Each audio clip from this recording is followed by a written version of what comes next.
उस्मा गुल साहिबा, हमने इस रवैये के खिलाफ किसी जगह एहतजाज नहीं किया जिसमें कि जिस तरह से अभी कर्नल साहब ने कहा कि जी सीज़ फायर का ऐलान हुआ मगर उसकी खिलाफ वर्जी की सबसे पहले भारत ने।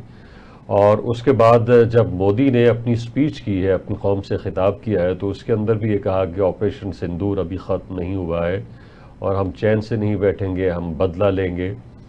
तो एक तरफ डीजीएमओस के राब्ते, सीज़ फायर का ऐलान, दूसरी तरफ उसी तरह से सीज़ फायर की खिलाफ वर्जी और बुलंदो बांग दावे।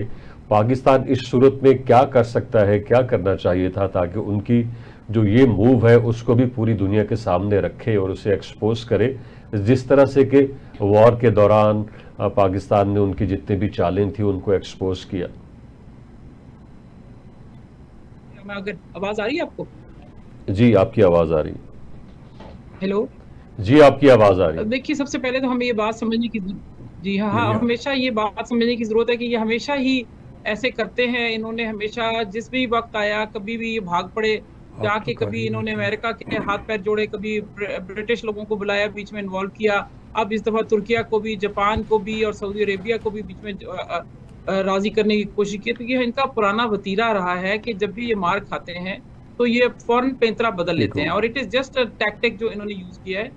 अगर वॉर मिलिट्री स्ट्रेटेजी में समझ लें तो ये एक डिफरेंट टैक्टिक है। सिर्फ इन्होंने दे हैव बॉट टाइम, वक्त हासिल किया है जिसमें ये रीग्रुप करेंगे, अपने आप को रीसेस करेंगे और दोबारा अपने नए हमले के लिए तैयारी करेंगे। और ये इसका अयादा जो है या इसका ऐलान जो है वो इन वजीर आजम हिंदुस्तान ने वांगे दोहल इतनी लंबी तकरीर करके, जिसमें एक फजूल किस्म की तकरीर थी और उसमें उन्होंने बातें ऐसी की हैं जैसे कि वो कोई बात ही नहीं हुई और अपनी फतह समझी और बताया लोगों को, मतलब लोगों की आंखों में धूल झोंकने की कोशिश की। मगर एक बात बहरहाल, वो वजीर आजम हिंदुस्तान है, जब वो खड़े होकर वो ये कह रहे हैं कि वो ये जंग खत्म नहीं और अभी कंटिन्यू करेगी और हम ये नया नॉर्मल है कि हम हमेशा जब भी चाहेंगे जहां भी पाकिस्तान में घुस के मारेंगे और हमारा इरादा ही ऐसा है कि हमने ऐसे करना है, तो फिर इसका ये साफ मतलब है कि वो इस पे रुकेंगे नहीं और वो ये काम करते रहेंगे। ठीक है। और हम लोगों को पाकिस्तान, आपने जैसे कहा है कि पाकिस्तान को क्या करना चाहिए, पाकिस्तान को जो लोग बीच में पड़े थे, जिन्होंने कहा, जिस तरीके से ट्रंप साहब ने भी कह दिया कि जी मुझे तो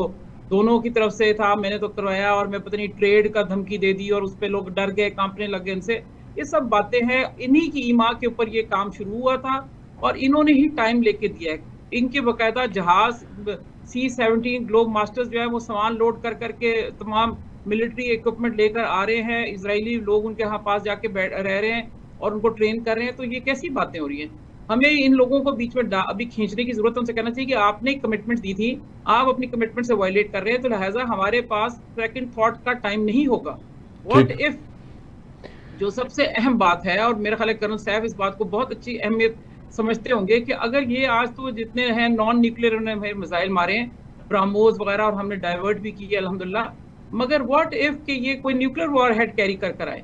कौन गारंटी करेगा कि ये न्यूक्लियर वॉर हेड कैरी नहीं करेंगे और हमारा मैसिव स्केल के ऊपर हमारा नुकसान नहीं होगा? तो जो हमारे बीच में जामिन है, ये वो जामिन है जिनकी वजह से आज तक हम इंडस वाटर ट्रीटी के हवाले से भुगत रहे हैं। बगलियार डैम का मामला हमारा नहीं सेटल हुआ, हमारे इतने बड़े इश्यूज पेंडिंग है, कश्मीर का हमारा इशू अभी तक नहीं हल हुआ, 370 हो गया, 35A हो गया, कुछ जी कुछ ठीक नहीं है। किया। तो ये जो जामिन है ये काबिल एतमाद लोग नहीं है, तो इसलिए इनको बकायदा खींचने की जरूरत है। बिल्कुल।